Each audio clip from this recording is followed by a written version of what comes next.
आज उम्मीद करती हूँ आप लेक्चर सीरीज को एंजॉय कर रहे होंगे। आपके लिए जो लेक्चर सीरीज हेल्पफुल हो रही होगी। आप लेक्चर सीरीज को देखिए, हर एक लेक्चर को देखिए, बहुत ही इंपॉर्टेंट लेक्चर है, बहुत ही इंपॉर्टेंट कॉन्सेप्ट आपको यहाँ से पता चलेंगे। तो प्रीवियस वीडियो लेक्चर में मैंने आपको क्या बताया था कि हमारी जो नॉर्मल फ्रीक्वेंसीज है उनको हम मैट्रिक्स मेथड से कैसे सोल्व करते हैं। आज की वीडियो लेक्चर में जो है, आज का वीडियो लेक्चर बहुत ही हेल्पफुल होने वाला है, क्योंकि यहाँ पे मैं आपको कुछ कॉन्सेप्ट बताऊंगी जो कि बहुत ही इंपॉर्टेंट है। देखो, सबसे पहले जो मैंने आपको क्वेश्चन बताया था नॉर्मल फ्रीक्वेंसीज के, वो आपको पता होगा। नॉर्मल फ्रीक्वेंसी के v minus omega square T हम ऐसे करके निकालते थे, ठीक है, मैट्रिक्स मेथड से। ठीक है, ये तो हमारे पास कब था, जब हमारे पास सिंपल इस तरीके के गिवन होते थे। ठीक है, इस तरीके के मासेज होते थे, ये ऐसे स्प्रिंग पेंडुलम जो है गिवन होते थे, स्प्रिंग पेंडुलम इसके साथ, है ना। अब अगर हमारे पास स्प्रिंग को हम वर्टिकली ले लें, तब उस कॉन्सेप्ट में हमारे पास अब बात ये आती है कि अगर वर्टिकली हमारे पास कोई मास लटक रहा है तो उसमें ग्रेविटी भी ऐड होगी या नहीं होगी, वो कॉन्सेप्ट हम यहाँ पे पता करेंगे। अब मैं आपको एक क्वेश्चन के थ्रू बताती हूँ। ये हमारा जो है जून 2023 में आया है। ठीक है, मैं डायरेक्टली लिख देती हूँ, ठीक है, आप इसको देख लेना। ये है, ठीक है, ये वॉल है हमारे, जो मैंने आपको बताया था। ठीक है, और मतलब ये पूरा क्वेश्चन ये है कि एक सिस्टम है, दो आइडेंटिकल मासेज है, ये मास है आइडेंटिकल है, ठीक है, कनेक्टेड बाय आइडेंटिकल स्प्रिंग, और जो है वर्टिकल डायरेक्शन में हमें रेशियो ऑफ फ्रीक्वेंसीज बताना है, वही ratio of frequencies of normal mode, frequencies of normal mode, ये हमें बताना है। ठीक है, अब देखो, अब मैंने आपको बताया था अगर हमारे पास हॉरिजॉन्टल स्प्रिंग होते हैं तो उसमें हम डायरेक्ट कर सकते हैं। अब आप यहाँ पे अगर मैं आपको डायरेक्ट क्वेश्चन करवाती तो आपके दिमाग में आना चाहिए था कि यहाँ पे क्या ग्रेविटी फैक्टर ऐड होगा या नहीं होगा। तो वो कॉन्सेप्ट मैं आपको बता रही हूँ। यहाँ पे जो है ग्रेविटी फैक्टर, उसको हम ऐड नहीं करेंगे, ग्रेविटी फैक्टर को। ऐसा क्यों? ऐसा इसलिए होगा क्योंकि हमारे पास जो स्प्रिंग है, स्प्रिंग में जो रिस्टोरिंग फोर्स होता है, वो जो ग्रेविटेशन जो फोर्स होता है, जो नीचे की ओर होता है, उसको स्टेबल कर लेता है, उसको एडजस्ट कर लेता है। आप समझ रहे हो? इसीलिए यहाँ पे आप ग्रेविटी फैक्टर को कंसिडर नहीं करेंगे, क्योंकि स्प्रिंग का जो ग्रेविटेशन जो रिस्टोरिंग फोर्स है, जो ऊपर की ओर लगता है, वो जो ग्रेविटी नीचे की ओर आ रही है उनको इक्विलिब्रियम में कर लेता है, इसलिए वहां पे ग्रेविटी फैक्टर नेग्लेक्ट हो जाता है।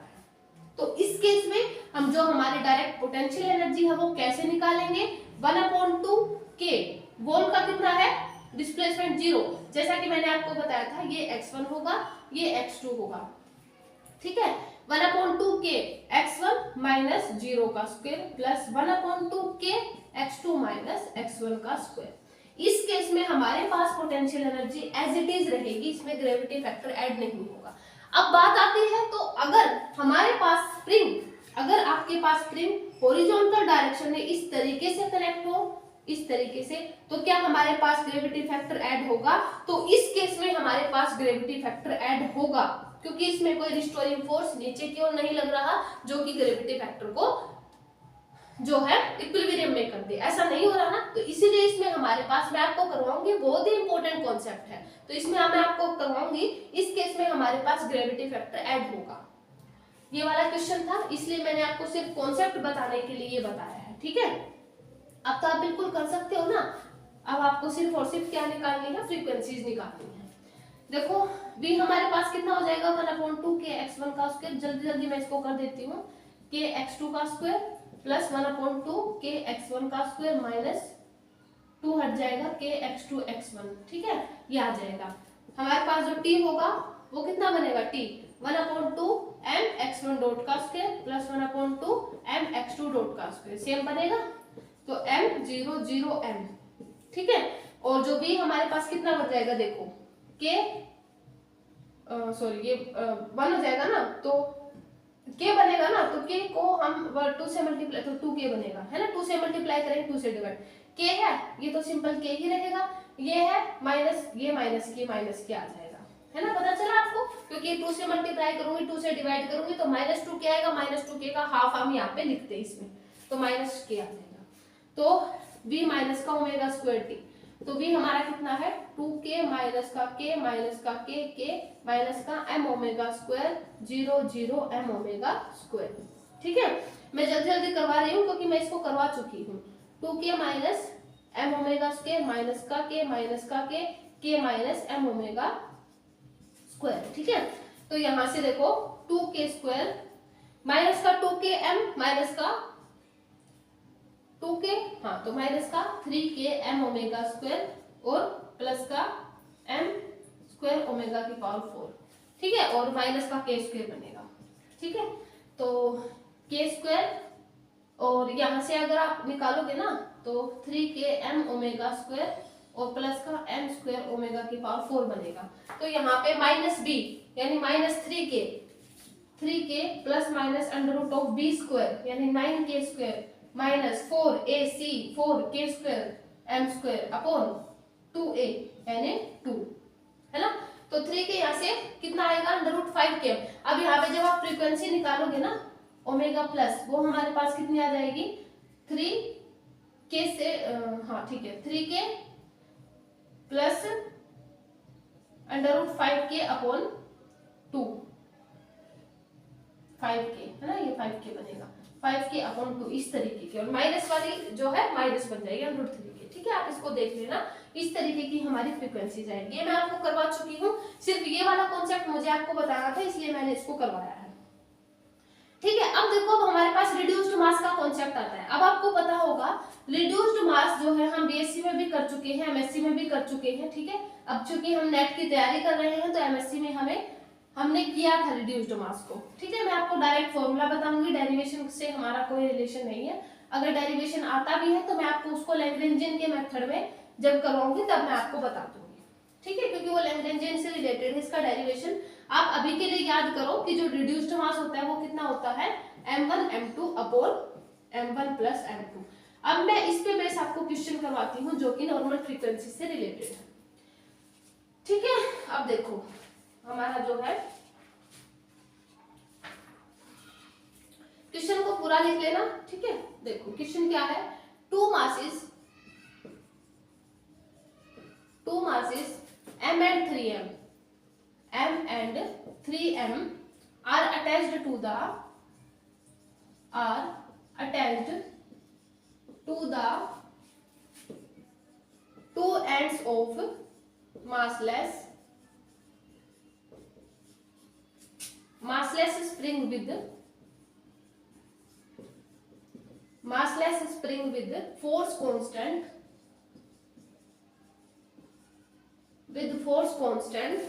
K if mass is 100 ग्राम।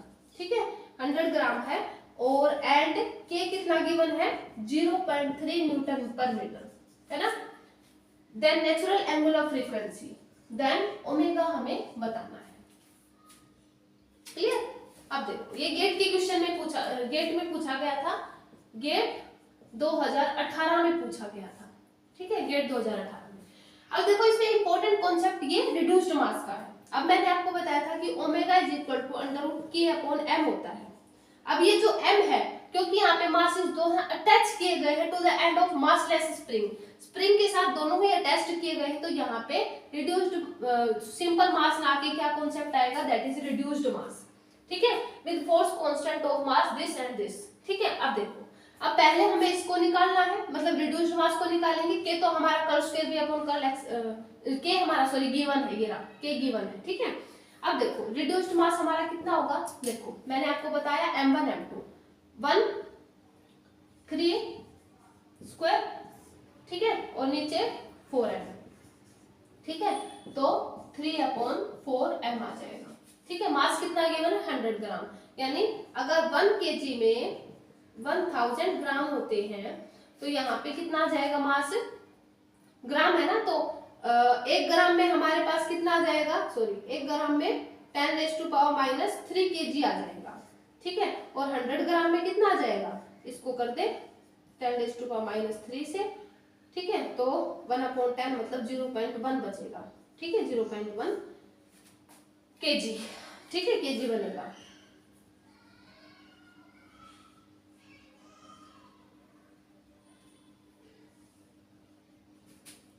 ठीक है, तो ये बनेगा 0.1 kg। ठीक है, अब देखो इस मास को मैं चेंज कर दूं, ये हमारा जो मास था इसको 0.1 kg कर दूं, ठीक है 0.1 kg।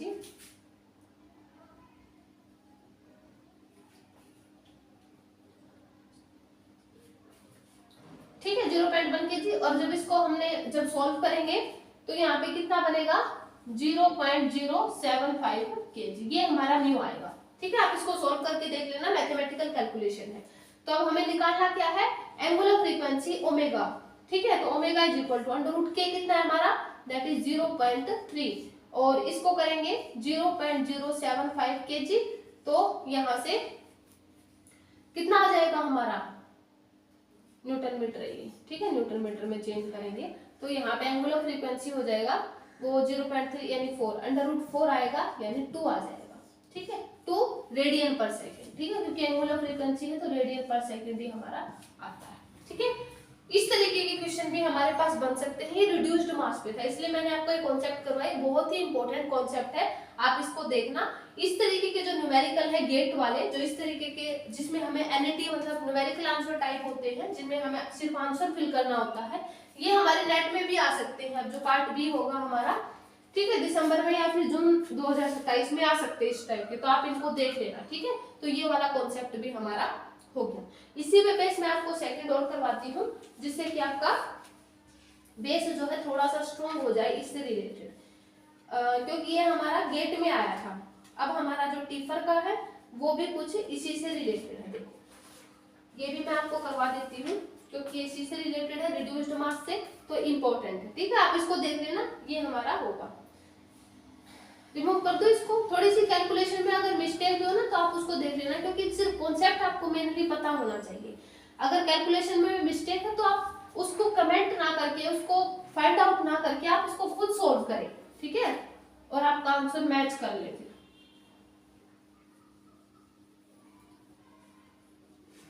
ठीक है, अब देखो, अब हमारा इसी पे जो है बेस सेकंड क्वेश्चन हम करते हैं, टीफर में आया हुआ है। ठीक है, कब टीफर में कब आया है, ये हमारा आया है टीफर में 2023 में। ठीक है, 23 में आया है। देखो आप इस क्वेश्चन को पूरा लिख लेना, 2023 में आया है, बहुत ही इंपॉर्टेंट है, नेट फ्यूचर नेट में आ सकता है।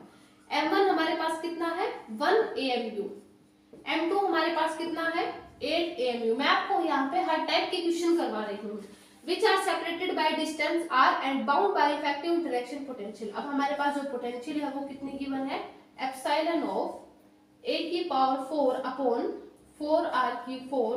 अब देखो यहाँ पे दोनों कॉन्सेप्ट को ऐड कर दिया है, रिड्यूस्ड मास को भी और इफेक्टिव मास वाला जो है, सॉरी जो वो पोटेंशियल था ना उसको भी, ये वाला। ठीक है, यहाँ से अब हमारे पास सारी वैल्यू गिवन है। एप्सिलॉन की वैल्यू गिवन है 4 × 10⁻⁻18, ठीक है, जूल। और ए और बी हमारे पास जो कांस्टेंट है वो 1 एंगस्ट्रॉम है, और ठीक है 1 AMU, और जो 1 AMU है वो किसके इक्वल है 1.6 × 10⁻27 kg। ये है पूरा कॉन्सेप्ट, पूरा क्वेश्चन ये है। ठीक है, तो इसमें हमें सिर्फ क्या बताना है, लास्ट में हमसे यही पूछा है कि वाइब्रेशन मॉलिक्यूल मतलब फ्रीक्वेंसी बतानी है, ट्रांजिशन फ्रीक्वेंसी मतलब फ्रीक्वेंसी बतानी है हमें। फ्रीक्वेंसी ध्यान रहे, ट्रांजिशन फ्रीक्वेंसी f पूछा है। ठीक है, ओमेगा नहीं पूछा है, मैं आपको बता दूंगी कैसे आएगा। ठीक है, ये हमसे नहीं पूछा है, सिर्फ फ्रीक्वेंसी पूछी है। ऊपर लिख देती हूँ जिससे आपको ध्यान रहे, यहाँ से फ्रीक्वेंसी पूछी है। ठीक है, अब देखो कर्ल स्क्वायर भी, पहले हम कर्ल भी अपन कर्ल आर निकाल ले, कितना आएगा इज इक्वल टू 0 होता है इक्विलिब्रियम कंडीशन। तो इसको सॉल्व करेंगे तो माइनस का a की पावर 4 r की पावर 5 है ना, यही आएगा ना, प्लस b स्क्वायर r की पावर 3 इज इक्वल टू 0। ठीक है, तो यहां से जो r स्क्वायर है वो कितना बन जाएगा, यहां से r स्क्वायर बनेगा तो यहाँ पे उधर जाएगा, इसके मैं इसको एक डायरेक्ट लिख देती हूँ, यहाँ पे कोई प्रॉब्लम नहीं होगी। a की 4 अपॉन r की power 5 is equal to b square upon r की पावर 3। तो यहाँ पे r स्क्वायर बनेगा, कितना बन जाएगा r स्क्वायर a की पावर 4 अपॉन b स्क्वायर। ठीक है, ये बन जाएगा। तो r स्क्वायर a की पावर 4 अपॉन b स्क्वायर, तो a स्क्वायर अपॉन b बन जाएगा r स्क्वायर।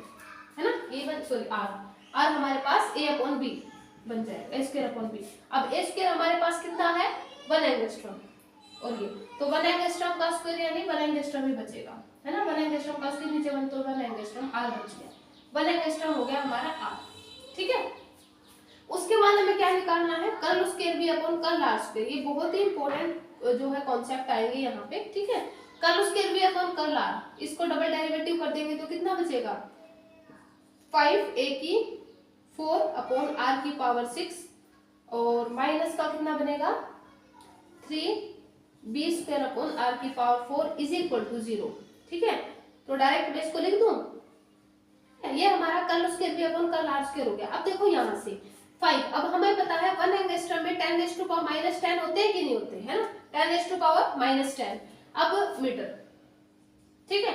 अब यहाँ पे देखो कितना आ जाएगा 5, a की पावर 4 मतलब 10 रेज़ टू पावर माइनस का 40, ठीक है, और r की पावर -6 ऊपर लेके जाएंगे तो 10 रेज़ टू पावर 60।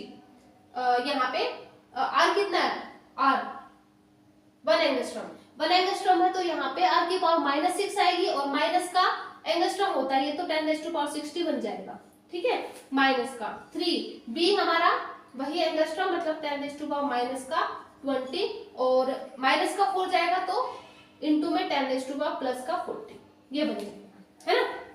तो 5 इंटू 10 रेज़ टू पावर कितना बनेगा दैट इज 20 एंड माइनस का 3 इंटू 10 रेज़ टू पावर 20 मतलब 2 into 10 raise to power 2 epsilon into 10 raise to power 20 ये बनेगा हमारे पास।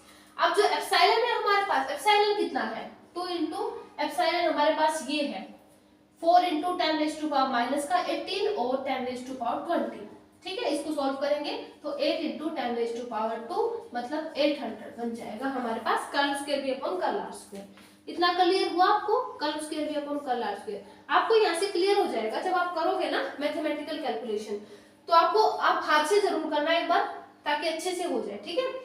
ये हमारा curl square B upon curl, आपको ध्यान रखना है, मैं यहाँ पे साइड में लिख देती हूँ कि हमारा curl square B upon curl R square 800 आया था, ठीक है। तो नीचे वाला मैं रिमूव कर दूं, कर लिया होगा आपने, ठीक है, ये मैं रिमूव कर देती हूँ, ठीक है। अब हमें बेसिकली निकालना क्या है फ्रीक्वेंसी।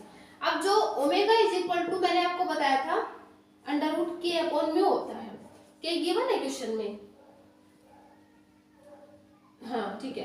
कर्ल स्क्वायर बी, हाँ curl square B upon curl R square होता है ना, के तो अगर होता तो हम कर देते। Curl square B upon curl R square कितना आया है 800, ठीक है। और जो रिड्यूस्ड मास आया है हमारे पास वो हमारा कितना आया था म्यू इज इक्वल टू, हाँ म्यू हमें निकालना है, देखो m1 m2 कितना आ जाएगा 8, ठीक है, अपॉन 9 AMU, AMU का स्क्वायर अपॉन AMU आएगा तो AMU बनेगा, तो 8 अपॉन 9 AMU हमारा कितना है 1 AMU में गिवन दे रखा है हमें कि 1.67 इंटू 10 रेज़ टू पावर -27 होते हैं, ठीक है, ये गिवन है 1.67 इंटू 10 रेज़ टू पावर -27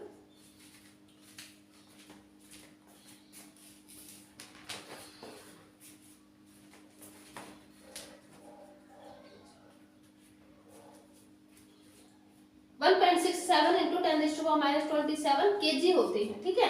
जब आप इसको सोल्व करेंगे तो 1.42 into 10 raise to power -27 kg ये म्यू आ जाएगा, ठीक है, ये म्यू आ जाएगा, ठीक है। म्यू आने के बाद आप इसको इसमें पुट कर देंगे 1.42 मैंने इसको सोल्व कर रखा है, एक बार मैं बता देती हूँ,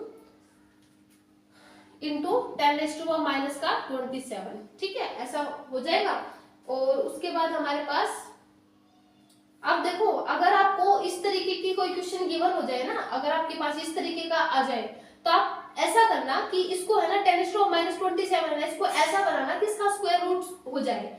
तो अगर हम इसको 28 कर देंगे तो इसका हाफ 14 हो जाएगा ना, तो इसको ऐसा करना कि 28 हो जाएगी 14, ठीक है। तो यहाँ पे इसको अगर ऊपर लेके जाएंगे तो 10 से मल्टीप्लाई करेंगे, 10 से डिवाइड करेंगे, ठीक है। आप इस तरीके से इसको सोल्व कर सकते हैं। तो हमारे पास यहाँ पे ओमेगा कितना निकल के आया था that is 7.5 into 10 raise to power 14 radian per second आएगा। आपको पता होगा ओमेगा होता है रेडियन पर सेकंड, ठीक है, ओमेगा। उसके बाद हमारा जो है हमें निकालना क्या है फ्रीक्वेंसी। अब ओमेगा हमें पता है 2 पाई न्यू मतलब एफ होता है, ठीक है। तो एफ हमारा कितना आ जाएगा, ओमेगा अपॉन 2 पाई। तो ओमेगा को लिख लेना 7.5 इंटू 10⁻14 अपॉन में 2 पाई। तो आप इसको सोल्व करना, तो आपका इस आंसर आएगा दैट इज 1/2 इंटू 10⁻14, ठीक है, ये आ जाएगा। ध्यान रहे आपसे यहाँ पे फ्रीक्वेंसी पूछी गई है, ना कि एंगुलर फ्रीक्वेंसी। तो अगर फ्रीक्वेंसी पूछी गई तो हम ये वाला लास्ट वाला फॉर्मूला निकाल के रखेंगे, ठीक है। समझ आया आपको इतना, ठीक है। तो इस तरीके के क्वेश्चन भी हमारे पास आ सकते हैं। ये मैं आपको एडवांस लेवल के क्वेश्चन करवा रही हूँ। देखो टिफर में आया है, ये 2023 में आया है, ठीक है। तो बहुत ही इंपॉर्टेंट कॉन्सेप्ट है रिड्यूस्ड मास का।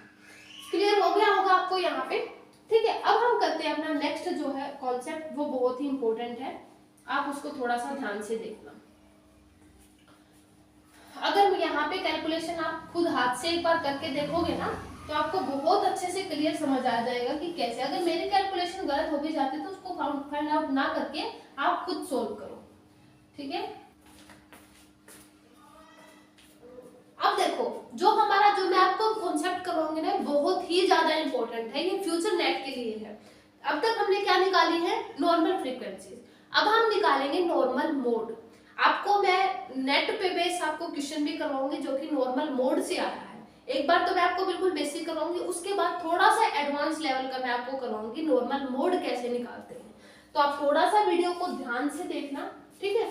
नॉर्मल मोड, अब तक हमने क्या निकाली थी, नॉर्मल फ्रीक्वेंसीज, जिसमें हम ओमेगा, ओमेगा 2 निकाल रहे थे, omega 1, omega 2, sorry normal mode हम निकालेंगे अब, नॉर्मल मोड, ठीक है। देखो मैं आपको क्वेश्चन के थ्रू करवाती हूँ कैसे, आप थोड़ा सा वीडियो को ध्यान से देखना। देखो क्वेश्चन हमारा क्या है, लैग्रेंजियन हमारे पास गिवन है 1/2 m x dot square plus y dot square, मतलब x1 x2 कोई प्रॉब्लम नहीं उससे, माइनस 1/2 k/2 3x स्क्वायर, ठीक है, plus 2xy plus 3y square plus 2xy plus 3y square. ये हमारे पास क्वेश्चन है। इसमें हमसे क्या पूछा गया है कि नॉर्मल मोड निकालो, ना कि नॉर्मल फ्रीक्वेंसी। आपको नॉर्मल फ्रीक्वेंसी इसमें निकालनी है, पर बेसिकली उसके बाद नॉर्मल मोड निकलेगा। नॉर्मल फ्रीक्वेंसी के बिना तो नॉर्मल मोड निकलेगा ही नहीं ना। तो पहले हमें क्या निकालनी है, नॉर्मल फ्रीक्वेंसीज।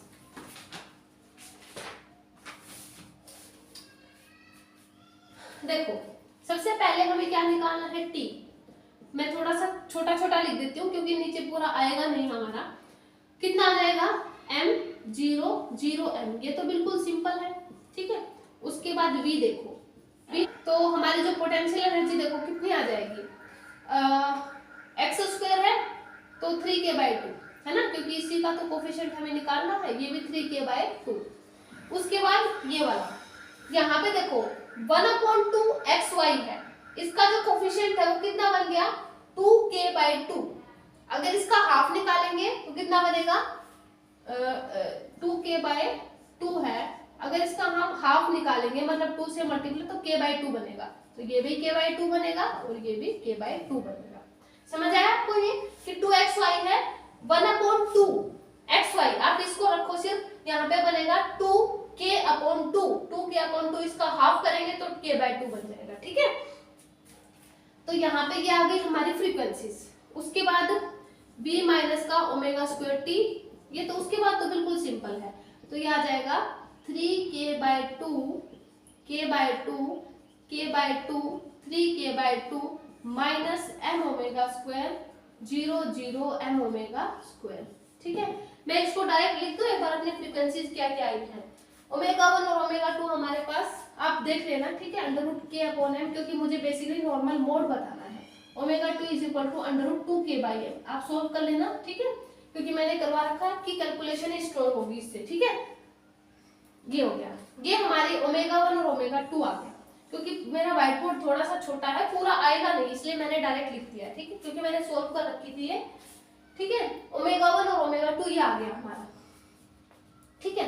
अब देखो हमें नॉर्मल मोड निकालना है। अब नॉर्मल मोड निकालने के लिए जो v माइनस का ओमेगा स्क्वायर टी है, इसके साथ में हम लगा देते हैं x1 और x2 और इज इक्वल टू 0 करते हैं। आपको ये चीज ध्यान रखनी है कि x1 x2 लगाते हैं, उसके बाद हम नॉर्मल मोड निकालेंगे, ठीक है। तो मैं इसको रिमूव कर दूं। अब देखो v माइनस का omega square T 3k/2 minus का m ओमेगा स्क्वायर 0 है k/2 एंड 3k/2 माइनस का m ओमेगा स्क्वायर। अब सबसे पहले हमारा जो x1 x2 है वो लेंगे और इज इक्वल टू 0। हम अल्फा बीटा ले ले, कोई प्रॉब्लम नहीं है, x1 x2 ले लेते, कोई दिक्कत नहीं है, ठीक है। अब हम क्या लेंगे, इस ओमेगा की जगह पे पहले ये वाली फ्रीक्वेंसीज लेंगे। आपने पढ़ा होगा जो मैट्रिक्स होता है ना, मैट्रिक्स जो मैट्रिक्स में हम आइगन वेक्टर निकालते हैं ना, सेम उसी तरीके से नॉर्मल मोड, ठीक है। अब आपको क्लियर हो गया होगा नॉर्मल मोड कैसे निकालते हैं। हम इसी तरीके से जो है मैट्रिक्स मेथड में वेक्टर निकालते हैं, आइगन वेक्टर्स, है ना। तो आइगन वेक्टर हम यहाँ से नॉर्मल मोड उसी तरीके से निकालेंगे। ओमेगा 1 की जगह पे हम k/m लेंगे, ठीक है। ओमेगा स्क्वायर हमारे पास k/m हो जाएगा, तो 3k/2 माइनस का m k/m, ठीक है। उसके बाद k/2 ये भी 3k/2 माइनस का m k/m, ठीक है, ये आ जाएगा। तो कितना बनेगा हमारे पास k/2, ठीक है, k/2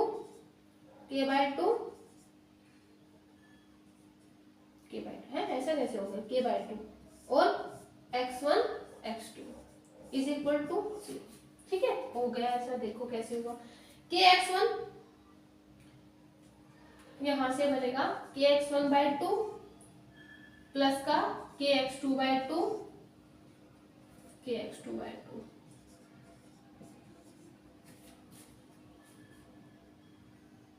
हाँ, ठीक है।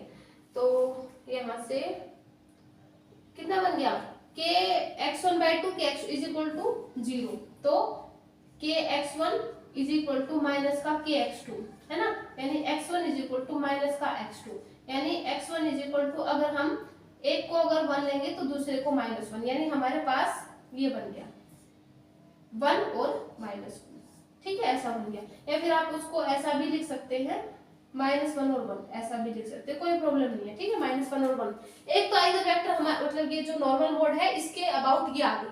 दूसरे के अबाउट देखो, रिमूव कर दो इसको, यहीं पे लिख देती हूँ, देखो इसी को सॉल्व कर लेते हैं हम, ठीक है। एक तो ये आ गई 1 और -1, एक बार चेक कर लेती हूँ हमारा, ठीक है, -1 और 1 ही है, ठीक है, क्योंकि सॉल्व करवाने से पहले सॉल्व करना पड़ता है ना। m ओमेगा स्क्वायर, m दूसरा है m 2k/m है ना, क्योंकि m ओमेगा स्क्वायर था, ओमेगा स्क्वायर 2k। अब यहाँ पे 3k/2, एक मिनट डायरेक्टली लिख देती हूँ मैं, 3k/2 m से m कैंसिल, माइनस का k/2 बनेगा, ठीक है, माइनस का 4, हाँ ठीक है, फिर k/2 और यहाँ पे भी माइनस का k/2, ठीक है, और ये आ जाएगा x1 x2, ठीक है। तो माइनस का kx1 प्लस का kx2 इज इक्वल टू 0, तो x1 is equal to x2 बन जाएगा, ठीक है, क्लियर हुआ इतना। तो हमारे पास जो सेकंड आ जाएगा वो 1 और 1 आ जाएगा, ठीक है। एक हमारे पास -1 और 1 आया है, एक 1 और 1 आया है, ठीक है। ये मैट्रिक्स मेथड से सिर्फ हम नॉर्मल मोड निकालते हैं, वैसे ही, ठीक है। अब मैं इसको रिमूव कर दूं क्योंकि हमें पूरा आंसर निकालना है। जिसको मैट्रिक्स मेथड पता होगा वो उसको इजीली कर सकता है, उसके लिए कोई बड़ी बात नहीं है ये, ठीक है। अब ये क्योंकि क्लासिकल में आ गया तो इसका मतलब ये नहीं है ना, उसका मीनिंग ही चेंज हो जाएगा, तो होगा तो वैसे ही ना, ठीक है। ये हो गया हमारा, कितनी आई, -1 और 1 और 1, ये हमारी जो है आइगन वेक्टर, मतलब जो नॉर्मल मोड आए हमारे ये आए हैं x1 x2, ठीक है। अब हमें क्या निकालना है, अब हमें मतलब जो हम कांस्टेंट मान लेते इसको x1 x2 और y1 y2 ये मान लेते, या फिर अल्फा बीटा मान लेते, ठीक है। इसको हम माइनस अल्फा और बीटा ये मान लेते हैं, क्योंकि हमें इनकी वैल्यू निकालनी है, ठीक है। माइनस अल्फा बीटा और बीटा, ठीक है। हमें इनकी वैल्यू अगर फाइंड आउट करनी है तो हमें क्या करना पड़ेगा, देखो हमें नॉर्मलाइजेशन कंडीशन यूज करनी पड़ेगी, a t जो t है फिर a है इज इक्वल टू 1, ये नॉर्मलाइजेशन कंडीशन होती है। क्वांटम मैकेनिक्स करोगे तब मैं आपको बताऊंगी, ठीक है। a ट्रांसपोज, a इसका ट्रांसपोज हमारे पास ये है, इसका ये हमारे पास a है ना, ये वाली a आई है, इसका ट्रांसपोज अगर हम करेंगे तो -a b बीटा और बीटा, ठीक है। उसके बाद टी हमारे पास m 0 0 m था जो काइनेटिक एनर्जी थी, और a उसके बाद माइनस अल्फा बीटा अल्फा और बीटा, ये आ जाए। ठीक है, मल्टीप्लाई कर दे, कितना आ जाएगा अल्फा अल्फा बीटा बीटा, इसको मल्टीप्लाई कर दें, इसको हम इसके साथ मल्टीप्लाई करते हैं। देखो माइनस का m अल्फा आएगा, इसको इसके साथ करेंगे 0, फिर उसके बाद m बीटा, ठीक है, और 0, फिर इसको इसके साथ m अल्फा, ठीक है, ये माइनस m अल्फा है, उसके बाद इसको 0 और ये आ जाएगा m बीटा, ठीक है, is equal to this one. ठीक है, इसको मैं रिमूव कर देती हूँ। ठीक है, इसको आगे सॉल्व करें, कितना आ जाएगा m अल्फा स्क्वायर तो 2m अल्फा स्क्वायर, ठीक है, इसको इसके साथ करेंगे, इसको इसके साथ करेंगे तो 2m alpha square is equal to 1, तो alpha square is equal to under root 2m आ जाएगा, और बीटा स्क्वायर भी अंडर रूट 2m 1 अपॉन, ठीक है, बीटा स्क्वायर देखो कितना आएगा, इसको इसके साथ करेंगे, इसको इसके साथ करेंगे, फिर m beta square 2m beta square is equal to 1, तो beta square beta is equal to 1 upon under root 2m आ जाएगा। ठीक है,